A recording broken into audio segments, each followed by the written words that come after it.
Hey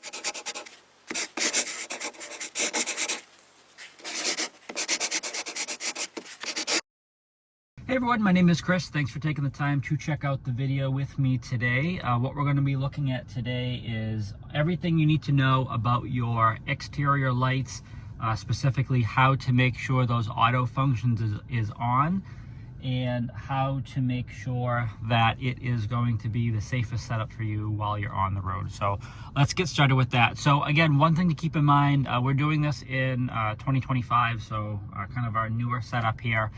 Your car may be a little bit different, so just keep in mind, generally speaking, this is going to apply to most of our cars, but your buttons may look a little bit different. So as always, if you have specific questions about your vehicle, always reach out to your local BMW center and they can assist you with that. So what we're going to do to take a look at the exterior lights is we're going to look under the left vents, so everything over down here. So what we can do is bring this a little bit closer. Okay, so what I want to show you guys down here is the setup for the exterior lights. So pretty simple setup as compared to our older cars where we've had a whole bunch of buttons down there. So typically now we only have 3 controls down there. Very easy. Right in the middle it says lights, auto, and when that is lit up green, you know that auto function is on. It's going to take care of all of that for you, and I will explain in a moment what exactly that means. We have off. When we touch that, auto's going to shut off. It's going to shut all of your exterior lights off, completely off, just like that.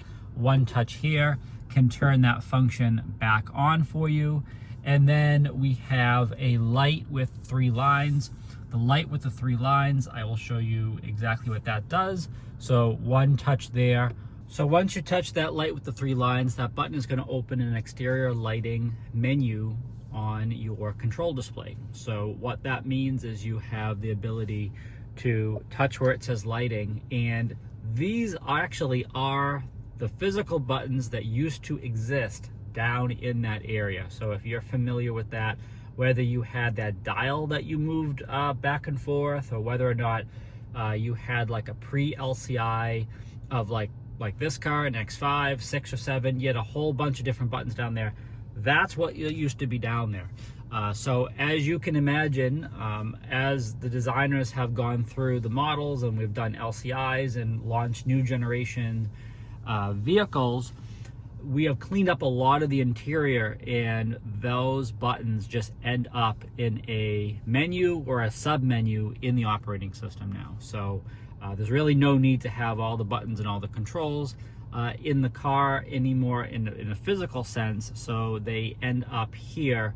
So that's just kind of where they went. But this is not unfamiliar if you've had BMWs before. Again, right now it's showing that it is on auto. If I touch the physical off button, it's going to show me that the lights are off. If I touch auto, it's going to go back there. So it is kind of real time. If I want to control this myself, I can just touch low beam. If I want the parking light, I can certainly do that. And of course, either my left or right roadside parking light, I can certainly go in there and do that as well. So when the auto function is on, again, that's the middle button that lights up green. When that's on, it's going to take care of my daytime driving lights for me.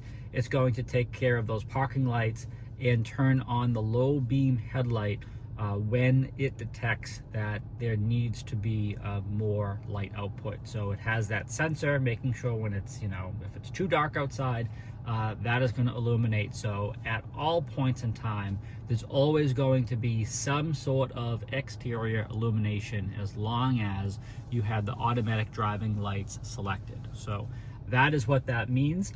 We do have another video coming up about showing you how this applies to your